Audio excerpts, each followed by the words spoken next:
नमस्कार विद्यार्थियों। आज हम भारतीय समाज में महिलाओं की स्थिति के ऊपर विचार करेंगे। इसमें हम जो महिलाओं की ऐतिहासिक संदर्भ में क्या परिस्थिति थी और परिस्थिति को प्रभावित करने वाले जो कारण है, जनसांख्यिकीय है, शैक्षणिक, रोजगार परिस्थिति क्या है, राजनीतिक परिस्थिति क्या है, स्वास्थ्य परिस्थिति क्या है, मुख्य समस्याएं जैसे महिलाओं के विरुद्ध अत्याचार होता है, भेदभाव होता है, दहेज की समस्या है, और इन समस्याओं से निदान के लिए जो संवैधानिक प्रावधान कानून है उन सब की हम विवेचना करेंगे आज के इस लेक्चर में। भारतीय समाज में स्त्रियों की समस्याओं के मूल्यांकन और उनके स्थान में आए परिवर्तनों के अध्ययन की दिशा में बहुत सारे समाजशास्त्री और कुछ जो जिनकी पृष्ठभूमि समाजशास्त्रीय नहीं थी उन्होंने भी लगातार प्रयास किए हैं। वैधानिक रूप से स्त्रियों की सामाजिक स्थिति को बराबर लाने में जो भी कदम उठाए गए हैं उन सभी कदमों को समाज द्वारा स्वीकृति नहीं मिली है।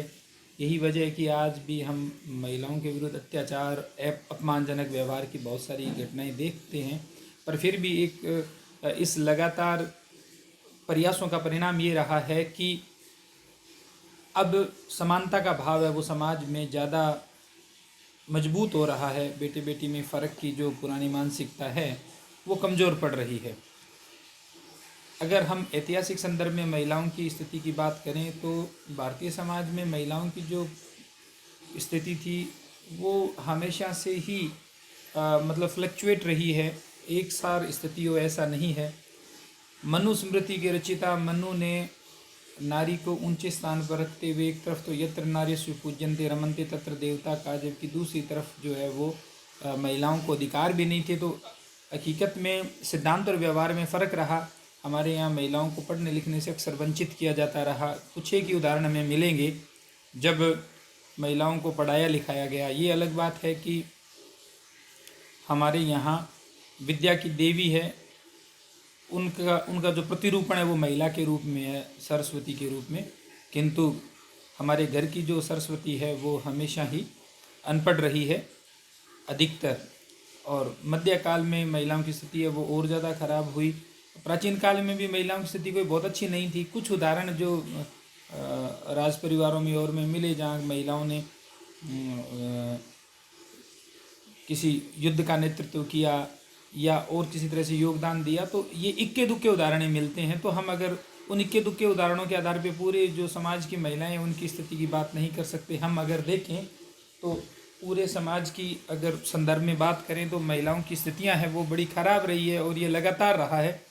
इसी कारण सती प्रथा, पर्दा प्रथा, बाल विवाह, बहुविवाह प्रथा, विधवा पुनर्विवाह पर प्रतिबंध, शिक्षा और संपत्ति के अधिकारों की उपेक्षा जैसी अनेक जो है वो खराब परंपराएं और प्रवृत्तियां हमारे समाज ने देखी हैं।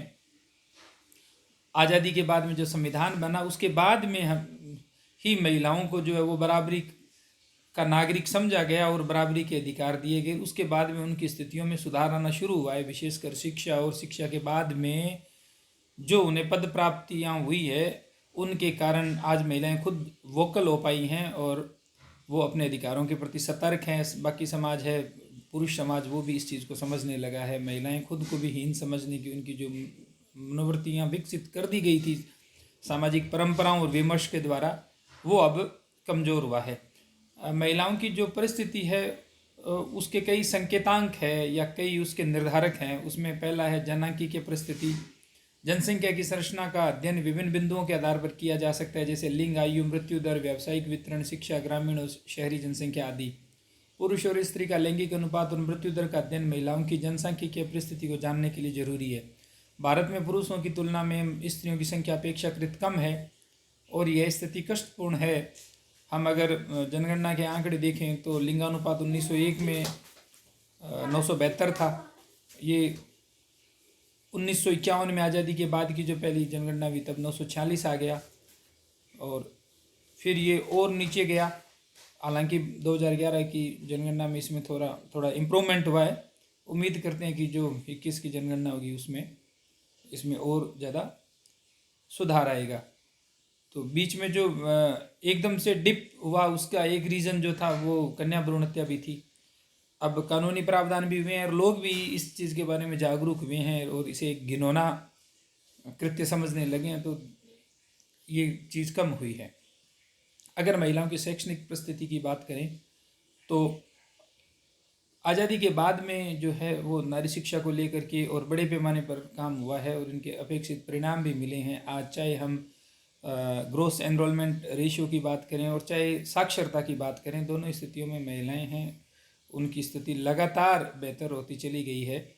1951 की जो जनगणना थी उसमें जहां महिला साक्षरता 8.86% थी, वहीं 2011 की जनगणना में ये 65.46% हो गई है। तो ये लगातार इस बात को इंगित करता है कि अब महिलाओं को सिर्फ घरेलू कार्य के लिए ही नहीं माना जाता है, अब जो उनका समाज में दूसरा और योगदान है उसको स्वीकार किया गया है। और यही वजह है कि महिलाओं की रोज़गार परिस्थिति है उसमें भी सुधार हुआ है। पहले चूल्हे चौखट तक ही महिलाओं की दुनिया सीमित थी, अब वो समाज के जो बाकी क्षेत्र हैं उनमें काम करने लगी है। घर में जो काम करती है उसको भी एक आर्थिक पहचान मिली है। पहले वो एक तरह से एक बेगार समझा जाता था, तो अब उसका भी महत्व बढ़ा है। सामाजिक और आर्थिक और पारिवारिक हर तरह का महत्व बढ़ा है।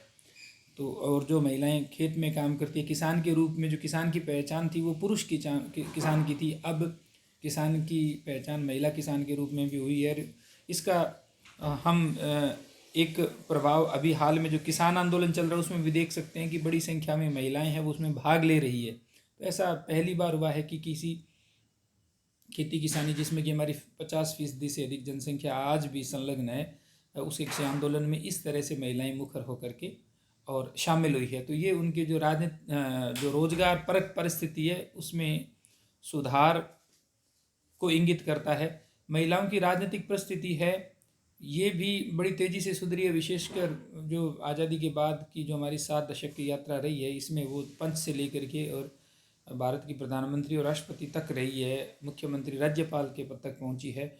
और लगातार महिलाओं ने जो राजनीतिक हमारा ढांचा है उसमें अपनी उपस्थिति दर्ज कराई है। पंचायती राज में तो 33% जो पद है वो रिजर्व भी किए गए हैं। हालांकि अब भी हमारी लोकसभा और विधानसभाओं में उस अपेक्षा में महिलाएं हैं नहीं जिस अनुपात और अपेक्षा में होनी चाहिए, पर ये निरंतर प्रगति की ओर अग्रसर है। राजनीतिक परिस्थिति में महिलाओं का जो अनुपात है वो। स्वास्थ्य परिस्थिति की बात करें तो सुरक्षित मातृत्व तो एक बहुत बड़ा मुद्दा रहा है आज़ादी के बाद में हिंदुस्तान में। इसकी वजह ये रही है कि हमारे यहाँ पे इंस्टीट्यूशनल डिलीवरी का सिस्टम नहीं था, इस कारण जो प्रजनन के दौरान प्रसव जो मृत्यु होती है वो बहुत ज़्यादा थी। अब धीरे धीरे वो कम हुई है। इसी तरह से जो बाल शिशु में भी जो महिला बाल शिशु थी, लड़कियां, उनकी मृत्यु दर अधिक थी, वो भी कम हुई है। तो ये लगातार इंस्टीट्यूशनल डिलीवरी के कारण बीमारियों की रोकथाम, कुपोषण जो है उसमें कमी, भोजन की मात्रा में सुधार और इन सब के कारण हुई है। जो ICDS का प्रोग्राम चलता है, इंटीग्रेटेड चाइल्ड डेवलपमेंट प्रोग्राम, उससे भी स्थितियों में फ़र्क आया है। अब अगले चैप्टर में हम महिलाओं की समस्याएं हैं उनके ऊपर बात करेंगे।